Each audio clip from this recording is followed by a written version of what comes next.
મિત્રો, ABG news ચેનલમાં આપ સર્વે દર્શક મિત્રોનું હાર્દિક સ્વાગત છે। સમાચારોની શરૂઆત કરતા પહેલા જોઈએ આજના મુખ્ય સમાચાર। રાજકોટ મહાનગરપાલિકાનો 41મો સ્થાપના દિન ઉજવાયો। 41મા સ્થાપના દિનની ભાવભેર ઉજવણી કરવામાં આવી। જલારામ વીરપુર ખાતે સ્વચ્છતા અભિયાન, મોંઘીવા પ્રાથમિક શાળા દ્વારા સફાઈ ઝુંબેશ, ગાંધીજી નરેન્દ્ર મોદી જેવા વેશભૂષા કાઢી રેલી યોજી। આજરોજ પોલીસ કમિશનરને એક આવેદનપત્ર પાઠવવામાં આવ્યું। ગૌતમ ગંભીરને એક આવેદન પાઠવ્યું। અનેક લોકો એકઠા થઈ પાઠવ્યું આવેદન। હવે સમાચાર જોઈએ વિસ્તારથી। રાજકોટ મહાનગરપાલિકાના 41મા સ્થાપના દિન નિમિત્તે પધાર્યા મોંઘીરા મહેમાન, જેને દિલ જીત્યા રાજકોટની પ્રજાના।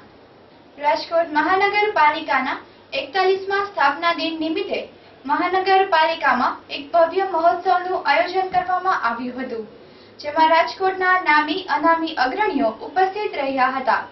ઉપરાંત રાજકોટના મહેમાન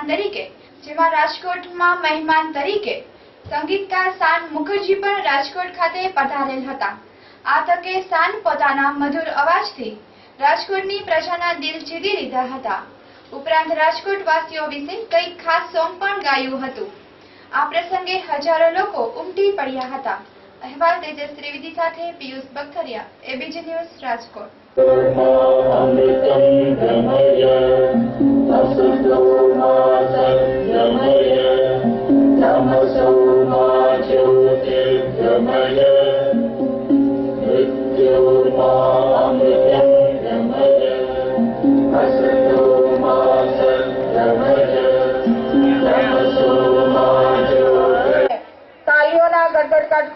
ખૂબ વધાવીશું કે આજે રાજકોટનું ગૌરવ ડબલ થયું છે।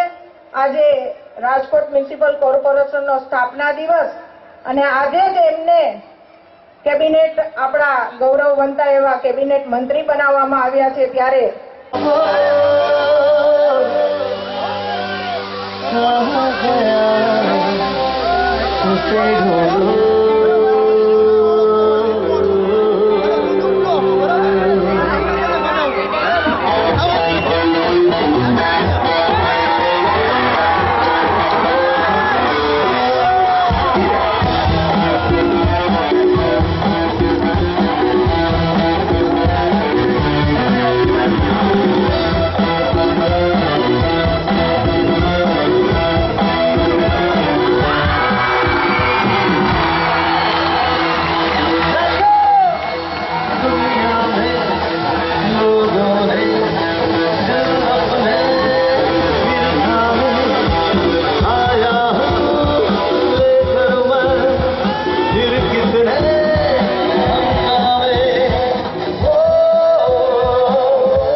हमारे राजकोट के दोस्तों, हम तेरे बिन कहीं रह नहीं सकते।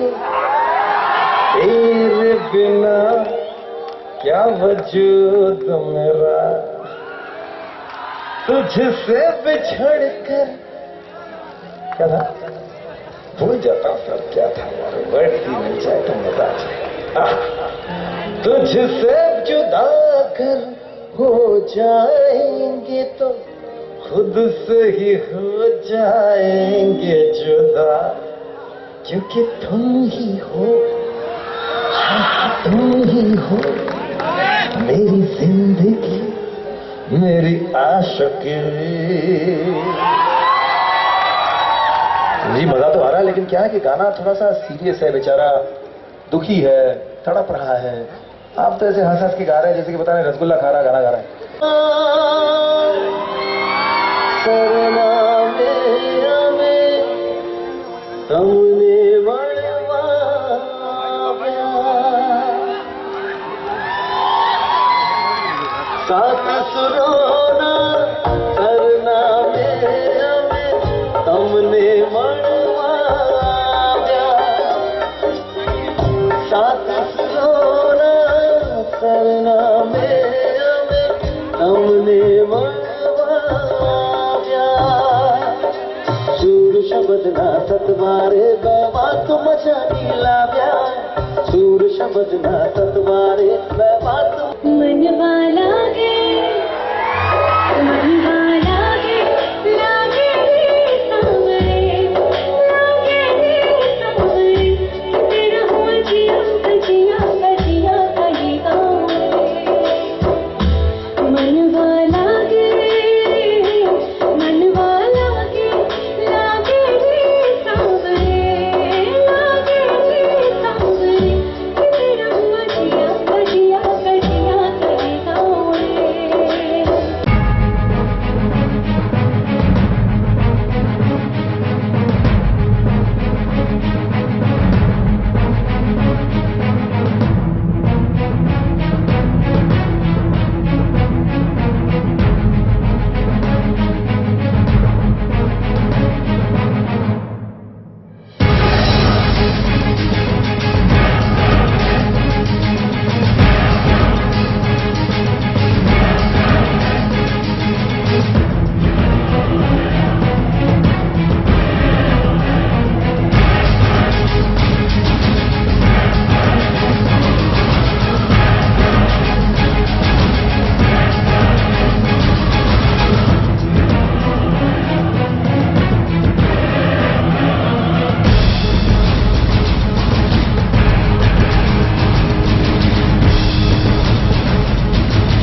तेरे नैना मेरी नैनों से लागे रे.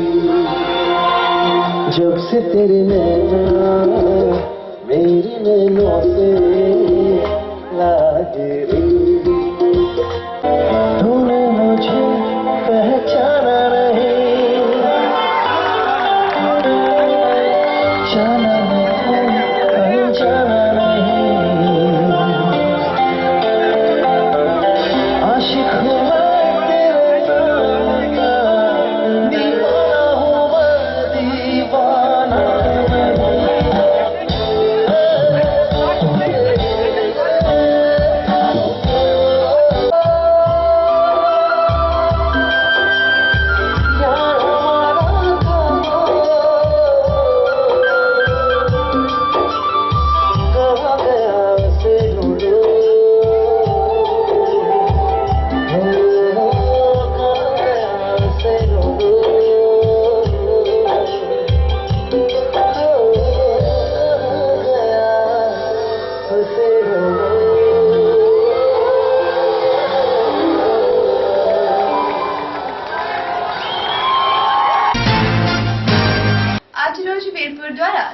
અભિયાન ઝુંબેશ બાળકો દ્વારા કરાવવામાં આવ્યું. નરેન્દ્ર મોદી દ્વારા ગાંધી જયંતિ નિમિત્તે સ્વચ્છ ભારતનું સૂત્ર આપી દેશભરમાં સ્વચ્છતા ઝુંબેશ શરૂ કરી. તેવી રીતે નેતાઓ દેખાવ કરે છે, પરંતુ વીરપુરની મોંઘીબા પ્રાથમિક શાળાના વિદ્યાર્થીઓ શિક્ષકો દ્વારા સમગ્ર ગામમાં સાફ સફાઈ કરી. વીરપુર ગ્રામ પંચાયત સંચાલિત માતુશ્રી મોંઘીબા પ્રાથમિક શાળાના વિદ્યાર્થીઓ શિક્ષકો દ્વારા આજે સફાઈ ઝુંબેશ યાત્રાધામ વીરપુરના સમગ્ર રસ્તાઓ તેમજ ચોકોની સફાઈ કરીને યાત્રાધામને ચોખ્ખું જણાક બનાવી દીધું હતું. સફાઈ ઝુંબેશમાં વિદ્યાર્થીઓ દ્વારા ગાંધીજી, નરેન્દ્ર મોદી જેવા વગેરે વેશભૂષા કાઢી રેલી યોજી હતી. અહેવાલ હરેશ ભાલિયા સાથે હિતેશ રાઠોડ, એબીપી ન્યૂઝ, જેતપુર. આજે આપણા ભારતના પ્રથમ મહિલા વડાપ્રધાન ઇન્દિરા ગાંધીનો જન્મદિવસ છે. આ દિવસે અમે લોકો સ્વચ્છતા અભિયાનની રેલી કાઢી છે. અમે ઈચ્છીએ છીએ કે અમે અમારું ગામ અને અમારો દેશ સ્વચ્છ રાખીશું અને મોદીજીના સ્વચ્છતા અભિયાનમાં ફાળો આપીશું.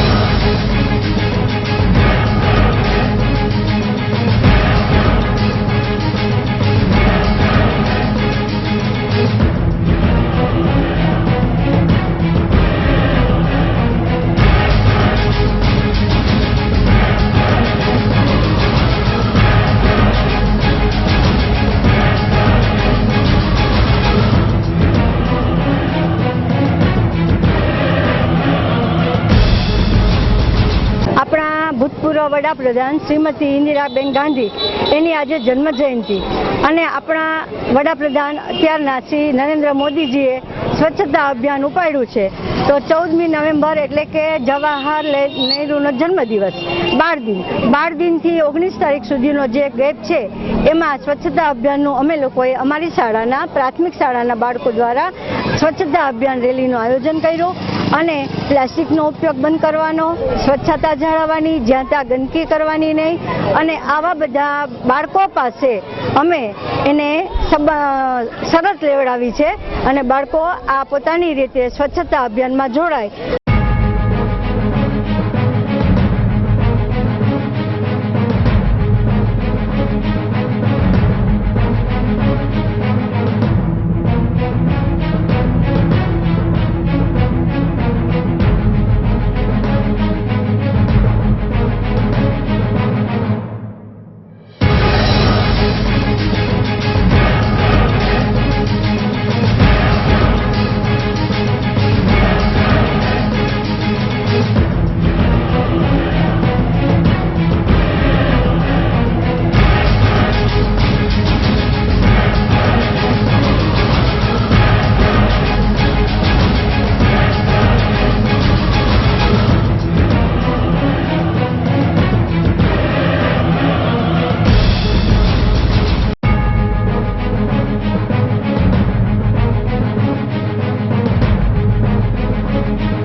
ગૌતમ ગંભીરને એક આવેદનપત્ર પાઠવવામાં આવ્યું. આજરોજ પોલીસ કમિશનર ગૌતમ ગંભીરને એક આવેદનપત્ર પાઠવવામાં આવ્યું હતું.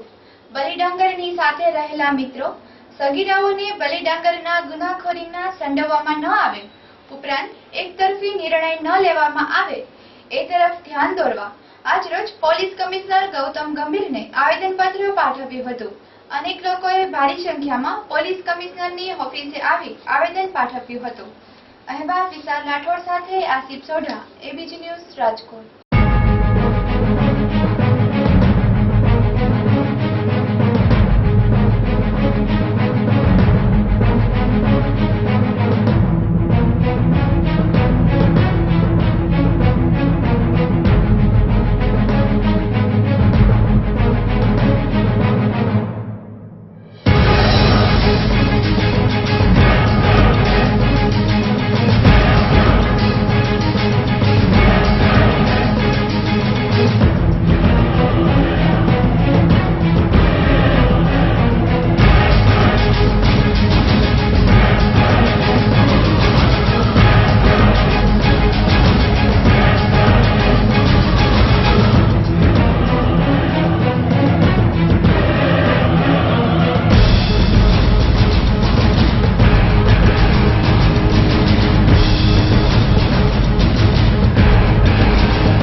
થયો અકસ્માત, સારવાર અર્થે સિવિલ હોસ્પિટલમાં ખસેડવામાં આવ્યો। આજરોજ ગોંડા રોડ પર દિલીપભાઈ નાયક ઉંમર વર્ષ 26 નામના શખ્સનો અકસ્માત સર્જાતા દારૂ પીધેલી હાલતમાં સિવિલ હોસ્પિટલે ખસેડવામાં આવ્યો હતો અને ત્યાં પણ ખિસ્સામાંથી દારૂની કોથળી નજરે પડેલ છે। નશાની ચકચૂર હાલતમાં બોલવાની પણ હોશ ન હોય છતાં એક દારૂની કોથળી ખુલ્લેઆમ રાખતો નજરે પડે છે। દારૂ પીને ઝૂમ બરાબર ઝૂમ કરતા સર્જાઈ ગયો અકસ્માત, જેમાં પગમાં ફ્રેક્ચર થયેલ છે, જેથી સારવાર અર્થે સિવિલમાં ખસેડવામાં આવ્યો છતાં ત્યાં પણ દારૂની કોથળી સાથે નજરે પડે છે। અહેવાલ તેજસ ત્રિવેદી સાથે ધવલ ગોહેલ, એબીપી ન્યૂઝ, રાજકોટ।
બસ સ્ટેન્ડમાં કેન્ટીનને સીલ મારવામાં આવ્યું। પ્રાપ્ત વિગત મુજબ ઘણા સમયથી આ દુકાન ભાડું તેમજ સરકારને ભરવા પડતા વ્યાજ પણ આપેલ ન હોવાથી કેન્ટીનને સીલ કરવામાં આવી। ઉપરાંત કેન્ટીન ધારક ઘણા સમય થયા કેન્ટીન લાયસન્સ રદ થઈ ગયું હોવા છતાં કેન્ટીન ચલાવતો, જેથી સરકાર દ્વારા કેન્ટીનને સીલ કરી દેવામાં આવી। સરકારને કુલ 1,65,000 ભરવાના હતા, છતાં ન ભરવાથી કેન્ટીનને સીલ કરવામાં આવી। ઉપરાંત કેન્ટીન લાયસન્સ પણ રિન્યુ કરાવેલ ન હતું, જેથી સરકારે દંડ ફટકારેલ છે। અહેવાલ વિશાલ રાઠોડ સાથે આસિફ સોઢા, એબીપી ન્યૂઝ, રાજકોટ।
ફરી એકવાર રાજકોટ મહાનગરપાલિકાનો 41મો સ્થાપના દિન ઉજવાયો. 41મા સ્થાપના દિનની ભાવભેર ઉજવણી કરવામાં આવી. જલારામ વીરપુર ખાતે સ્વચ્છતા અભિયાન, મોંઘીવા પ્રાથમિક શાળા દ્વારા સફાઈ ઝુંબેશ, ગાંધીજી નરેન્દ્ર મોદી જેવા વેશભૂષા કાઢી રેલી યોજી. આજરોજ પોલીસ કમિશનરને એક આવેદનપત્ર પાઠવવામાં આવ્યું. ગૌતમ ગંભીરને એક આવેદન પાઠવ્યું. અનેક લોકો એકઠા થઈ પાઠવ્યું આવેદન. આ હતા આજના એબીસી ન્યૂઝ સમાચાર. આવતીકાલે ફરી મળીશું. ત્યાં સુધી જોતા રહો એબીસી ન્યૂઝ. નમસ્કાર.